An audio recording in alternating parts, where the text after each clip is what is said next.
Keynes technology, इसका IPO दूसरा दिन है, यहाँ पर क्या रहा है सर? इसे लॉन्ग टर्म के लिहाज से अप्लाई कर सकते हैं, और अगर बिल्कुल छोटा सा मुनाफा आप लिस्टिंग पर कमाना चाहते हैं, छोटे मुनाफे से मेरा मतलब है 5-10% का, क्योंकि 5-10% के मुनाफे के लिहाज से अगर आप करते हैं तो कभी मार्केट का मूड बिगड़ जाए, बदल जाए, तो थोड़ी सी वो रिस्क रहती है। इसलिए या तो आप छोटे लिस्टिंग गेन या फिर लंबी अवधि के लिए पैसे लगाएं, कि अगर 5-10% से भी काम चल जाए तो वो भी ठीक है, और अदरवाइज लॉन्ग टर्म के लिहाज से आप पैसा लगा सकते हैं। अच्छी बातें क्या है वो मैं बता दूं, फाइनेंशियल ट्रैक रिकॉर्ड कंपनी का जो है वो काफी बेहतरीन है, चाहे वो मार्जिन के लिहाज से आप देखें या फिर रेवेन्यू ग्रोथ देखें, दोनों ही काफी इंप्रेसिव है। तो लगातार कंपनी ने अच्छी प्रोग्रेस उस लेवल पर दिखाई है। दूसरा ये कि ग्रोथ आगे भी बहुत अच्छी आएगी। उसकी एक वजह तो ये है कि ऑलरेडी 250-300 करोड़ के आसपास का कैपेक्स कर रहे हैं, जो पब्लिक इश्यू से पैसा आएगा उसमें कैपेक्स में भी थोड़ा जाने वाला है। हाल ही में इन्होंने प्रेफरेंशियल भी किया था, तो वो जो पैसा है कंपनी के पास वो ग्रोथ में काम आएगा, ये दूसरी वजह है। दूसरा है 2266 करोड़ की ऑर्डर बुक है कंपनी के पास में, जो हमने मैनेजमेंट से बात की, उन्होंने कहा हमको 1.5 साल में पूरा करना है। यस, हाँ, 2266, 2600 करोड़ नहीं, 2266, 2266।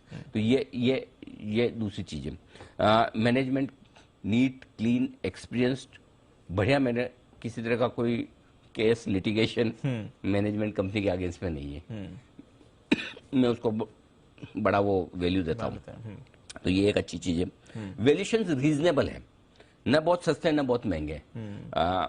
अगर आप थोड़ी बड़ी कंपनियां, अंबर, डिक्सन जैसी कंपनी के साथ कंपेयर करें तो डिक्सन तो अलग ही लीग की है। अंबर के साथ कंपेयर करें, साइज छोटी है, थोड़े वैल्यूएशन और सस्ते रखते हैं तो मजा आ जाता था। रीजनेबल रखे, मैं ये नहीं कह रहा कि महंगे रखे, लेकिन सस्ते भी नहीं रखे। मुझे आईपीओ वाली कंपनियों में 10-15% वैल्यूएशन सस्ते चाहिए, वो नहीं है। सो एकदम रीजनेबल वैल्यूएशन है, लेकिन चूंकि मैनेजमेंट क्वालिटी और बिजनेस की साइज जो है, जो सामने कैपेक्स प्लान और ग्रोथ दिख रही है, उसको देखते हुए इस पे आईपीओ में इंटरेस्ट बन जाएगा।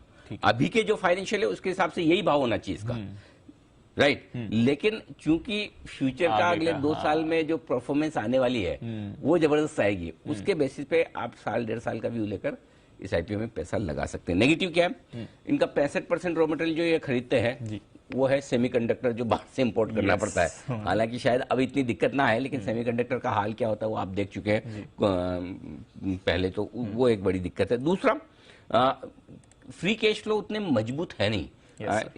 अभी इस साल के भी थोड़े नेगेटिव साइड पर हैं, तो कैश फ्लो पे इनको थोड़ा सा काम करना पड़ेगा। आई एम श्योर ये पैसा आ जाने के बाद थोड़े बेहतर होंगे, लेकिन वर्किंग कैपिटल की जरूरत ज्यादा पड़ती है, तो वो थोड़ा सा इंप्रूव करने की जरूरत है। कई बार क्या होता है, जब प्रमोटर्स टेक्नोक्रेट होते हैं ना, तो वो फाइनेंस वाले फंक्शन में उतना फोकस नहीं कर पाते हैं। तो थोड़ा सा एक ये चीज है। और दूसरा है कि नॉर्थ अमेरिका और यूरोप, यहाँ जो इनका एक्सपोर्ट होता है, 83% एक्सपोर्ट वहां पर है। 83% टोटल सेल्स नहीं, टोटल एक्सपोर्ट का।